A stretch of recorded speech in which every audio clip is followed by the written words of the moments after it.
Not only does self-love and love of others go hand in hand, but ultimately they are indistinguishable.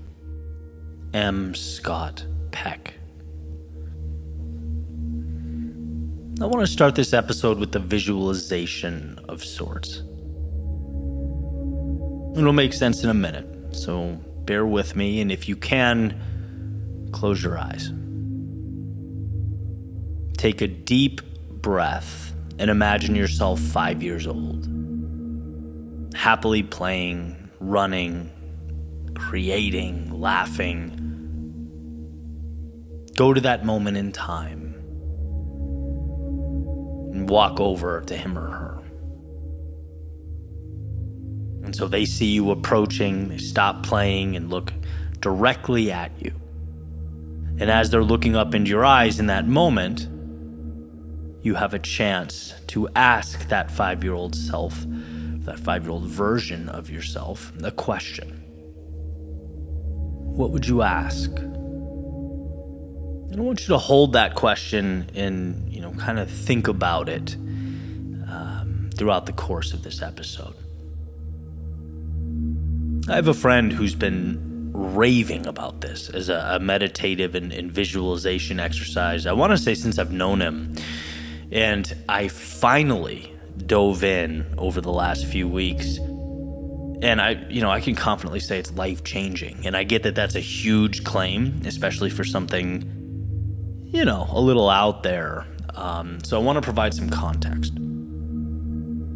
We recently did, I'll call it a 3-day retreat type of experience, just for lack of a better word. But the goal was to face some of those things that get in our way, to identify that pain or that challenge and begin the process of overcoming it. Now our minds are complex, healing is complex, so the goal wasn't, to make this some magic pill that makes you as good as new on day 3, but rather an opportunity to truly notice. Awareness or the ability to notice what's in our way is the beginning of every meaningful journey. And so I'll be vulnerable here and share probably the biggest thing that emerged for me. If you've been listening for a while, you've probably heard me talk about it over the years, but one of the things that I've been working through is that little voice of doubt and insecurity. And where it really makes itself known is, walking into rooms with accomplished people, sitting at the table with folks I admire or appreciate their work or whatever it is. It usually happens in like a work setting. This feeling where I'm kind of on edge and there's this little whisper of, dude, you don't belong here. And over the years, what's interesting is I've grown for sure. I've learned to kind of laugh that off, smile, shake hands and chat like it doesn't exist at all. And to an extent that's worked. But it hasn't completely dissolved. And so facing it over the first few days of that retreat was eye-opening. Again, I always knew it was there, but I never made a point to single it out and face it. This insecurity that I picked up somewhere along the way, and I just sat with it. I allowed it for this period of time to have teeth. I feel like I looked it in the eyes, and it scared me. As though there were parts of myself that I truly despised, elements of my reflection that, I don't know a better way to put it, like I hated, I loathed about myself, and it was overwhelming. Maybe because, essentially I've been repressing it for so long. And so I'm going to fast forward through a lot, but the last day, was this 5-year-old self-meditative exercise. And you put on calm music, you find a nice, quiet environment, you lay down, you close your eyes, and, take what you've learned over the course of the retreat to your 5-year-old self just to see what he would think. And so I did. I closed my eyes, and it took a minute to, I don't know, maybe it's feel comfortable or get the process going or whatever, but eventually I found my 5-year-old self, and I imagined him running around through the woods. He had a rubber Peter Pan knife, because obviously he was fighting pirates, and was in this wooden city, like the one the Lost Boys had in Hook, right? That was my childhood in a nutshell. And so I walked up to 5-year-old Eddie. He heard the footsteps. He stopped. He turned around and looked up at me. "Hi," he said. "Do you want to play? I'm fighting pirates."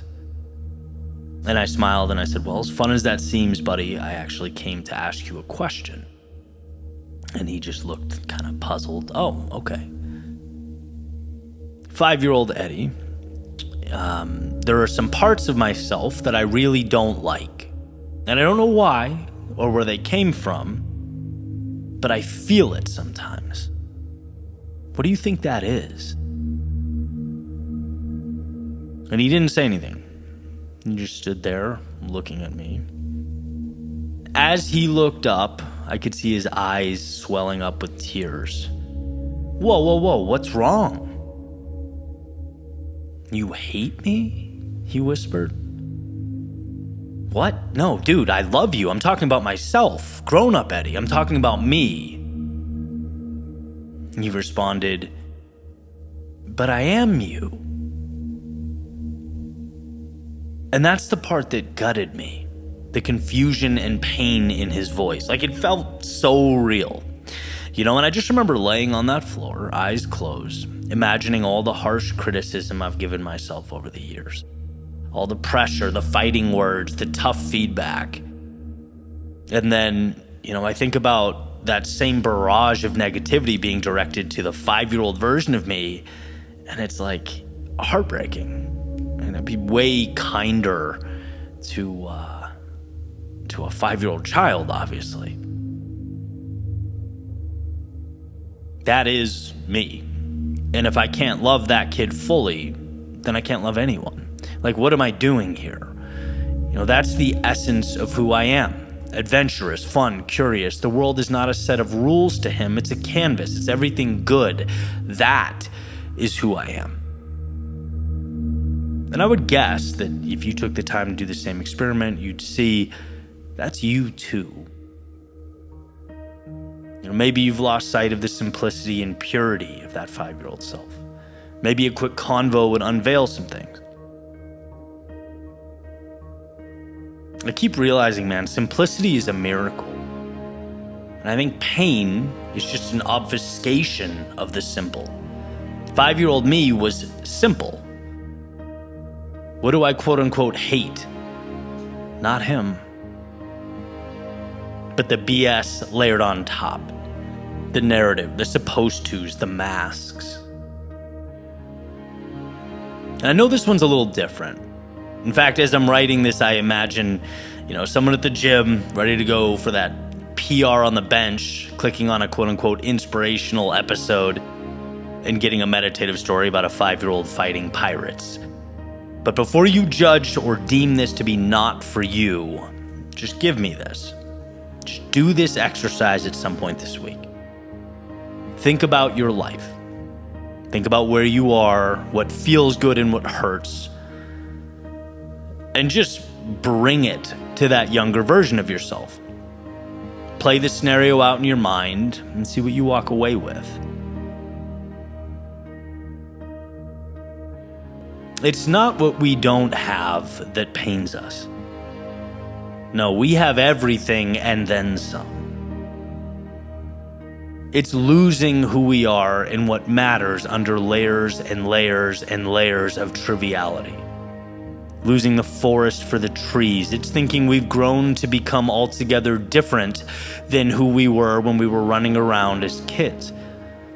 Misunderstanding that we are the same, just with some bills to pay and bigger shoe sizes. I can't solve the meaning of life here, and I won't attempt to. But I feel confident in saying that the closer we are to that 5-year-old version of ourselves, as we make our way into the world, the better prepared we'll be to find the value. To propel humanity towards the extraordinary.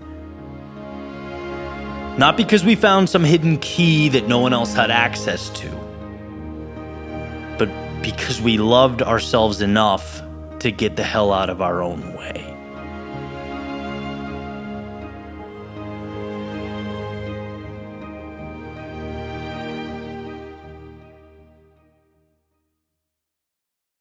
Most of life comes down to trade-offs, right? If you want to get stronger, you give up comfort. If you want to create something meaningful, you give up convenience. But every once in a while, something comes along that doesn't ask you to make that trade-off, and that's why I'm so excited to introduce today's sponsor, David. Their gold bars have 28 grams of protein, 150 calories, and 0 grams of sugar, making them one of the best protein to calorie ratios of all leading protein bars.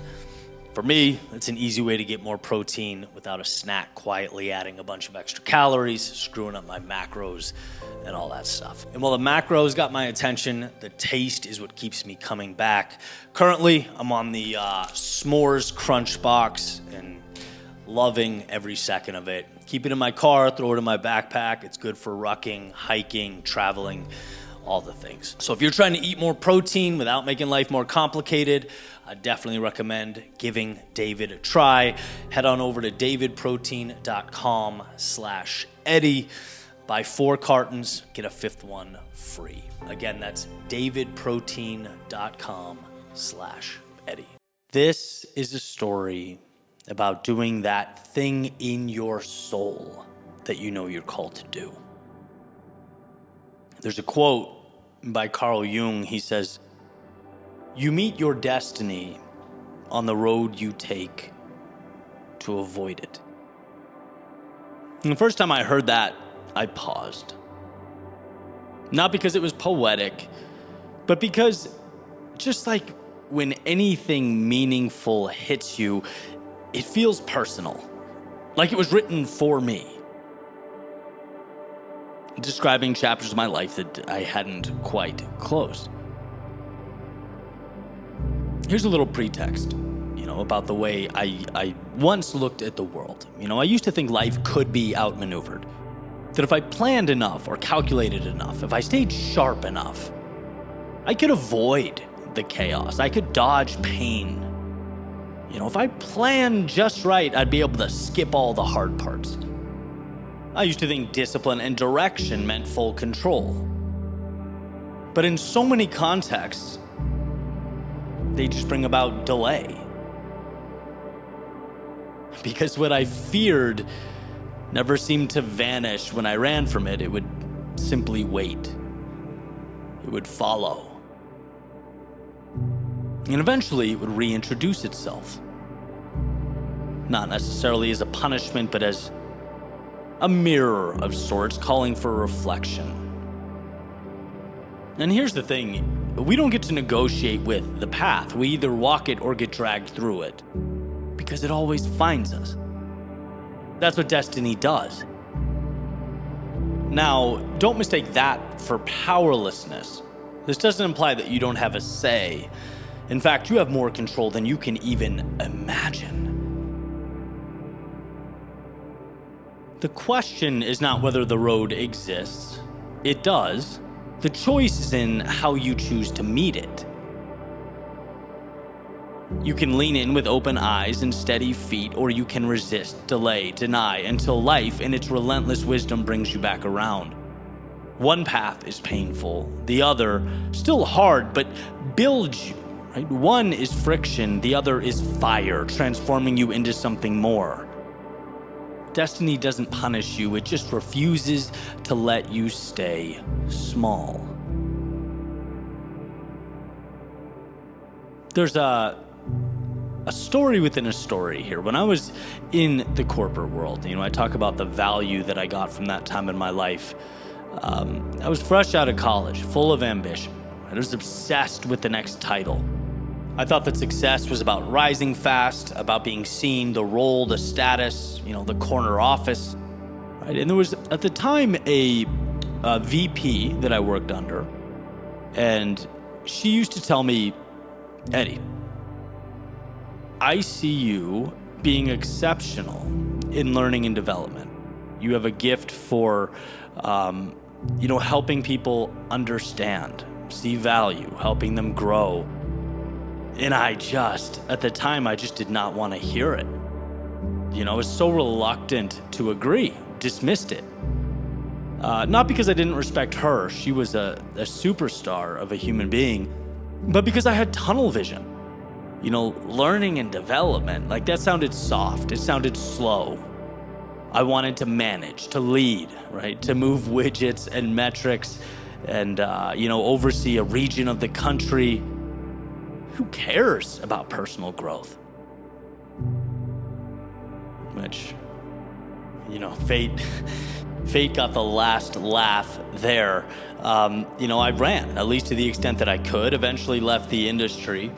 And wouldn't you know it, right? Years later, building my own brand, right? Leading a team of amazing people who, we all have the same mission of helping people grow and, make the most of their lives. It's not kind of what she suggested my skill set and value add was. It's exactly that. And I knew it because it felt good when I did it. I enjoyed it. But the ego said, no, you need to be managing the Northwest division, whatever it was. Managing operations. It's not where I was meant to be, right? It was meant to help people grow and teach and build and inspire. I didn't choose that path back then, but it chose me, and maybe it chose me before birth, right? Eventually, I found the courage to circle back to it. Just like Jung said, I met my destiny on the road I took to avoid it. That resistance, that detour, well, as you can imagine, it wasn't just my story, it's everyone's story. There's a pattern in every great myth, every story of transformation. It's called the hero's journey. Joseph Campbell mapped it out. And the hero begins in a very ordinary world, safe, predictable, familiar. He's incentivized by the things that most people in his world are incentivized by. His limitations are certainly worldly. Then comes the call to adventure, a challenge, a whisper, a truth that you can't ignore. But what happens next? Well, almost every time the hero refuses the call. For those Star Wars fans out there, Luke Skywalker, he didn't want to leave home, right? As a farmer on Tatooine. He wasn't ready to face the evil empire. He doubted himself. He resisted. He wanted more of what he knew. And the story of Jonah is similar. Someone mentioned this to me the other day. I don't know how many times Luke Skywalker and the story of Jonah are used in the same example, but first for everything. God asks him to go to Nineveh to speak, to change hearts. He says no. He gets in a ship and he goes in the other direction. But fate didn't take kindly to shortcuts. A storm came. The ship shook, and Jonah, amidst all this, was thrown overboard. He was swallowed whole by a great fish, alone in darkness, nowhere left to run. And that's where he met his truth. That's where he surrendered to his life's purpose, his mission. That's where the journey for him truly began. See, destiny does not ask us if we're ready. It simply arrives. And when we resist, we often find ourselves in the belly of our own fear until we realize the only way out, as Robert Frost suggests, is through. Jonah eventually got it. Luke Skywalker eventually got it. And eventually, so do we. Because the refusal doesn't stop the story. It merely delays a transformation, your transformation. And the Stoics, they knew this as well. They spoke on it, wrote about it all the time. Marcus Aurelius wrote, the impediment to action advances action. What stands in the way becomes the way. Seneca said, "Fate leads the willing and drags along the reluctant." More or less, for the sake of our conversation, meaning you can run, you can hide behind logic, busyness, perfectionism. But destiny is not looking for your comfort. It's waiting for your commitment to step into that purpose, into that person you've known your whole life has been there waiting to be unveiled to the world. I look back now and laugh at how hard I tried to outpace my own purpose. But I needed to learn that avoidance, it doesn't keep you safe, it keeps you small. It keeps you playing in someone else's game, a spectator in someone else's arena, instead of thriving and becoming a superstar in your own, adding more value to the world and those around you than you can imagine. Your destiny, it's a lot of things, but it's never small. So I ask you, what have you been avoiding? What's the path that quietly calls your name? The one that feels right, but maybe demands of you a little more right now than you're willing to give. One that you say maybe later to every time the thought arises. Because it's waiting. And maybe it's not supposed to be easy. Maybe you're never going to feel ready. Maybe that discomfort is the signal, not a stop sign, but a sign to go. And embracing that is how you win. It's how you find peace. Not by dodging the road, but trusting it. Because when you finally step into that discomfort, when you answer the call you've been avoiding, you don't just find your destiny. You become it.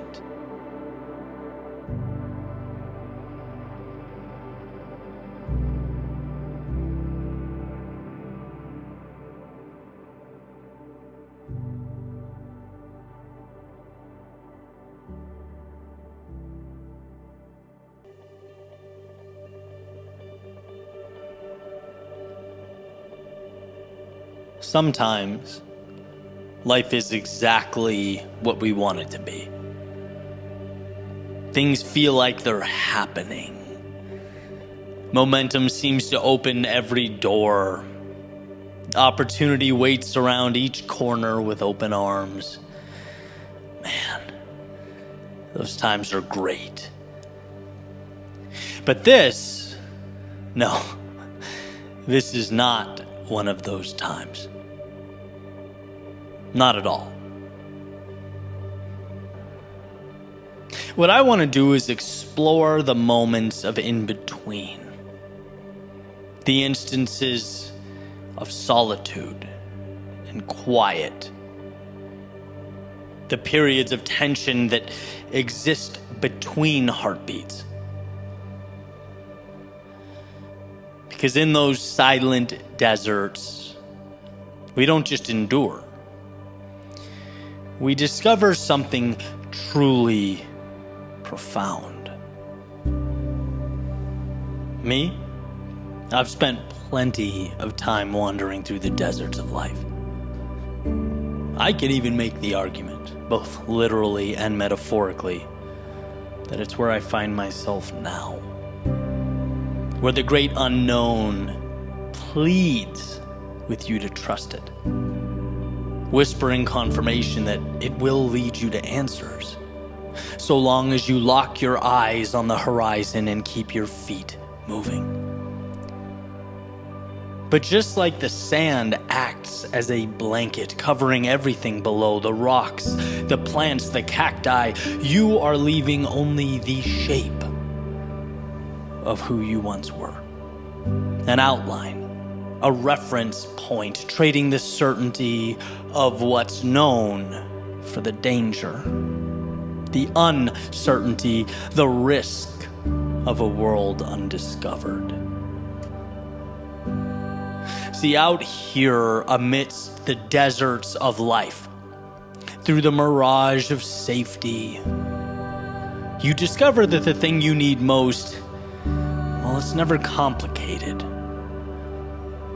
This reminder is both profound and simple. It pulls you in and demands that you remember.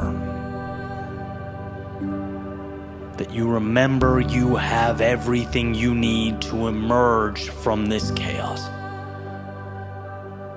And should you choose to push through, you will be better for it.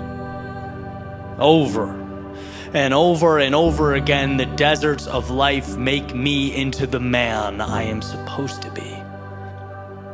Not because they reveal the world to me, but because they reveal me to myself. They remind me of the world within, the internal strength, the resolve. Perhaps not to know, but certainly to move forward when I don't. It is through the deserts of life that you find your oasis. It is the very nothing you wander through now that becomes everything. And so maybe, just maybe, this is the reminder you need. Maybe life feels desolate. Maybe there aren't any answers. Maybe the missing validation invokes fear, and the pressure to return to worlds you left behind grows stronger. Well, let this be life telling you that these aren't skippable moments. That you will, amidst this very trudging through the dunes of nothingness, find yourself again. A deeper, more meaningful, powerful version of yourself. This desert points a mirror back at you for a reason. The adversity is not here to break you. It's here to remind you how strong you've always been. It's here to show you that not only will you endure, but the deserts of life will shape you into the person you were always meant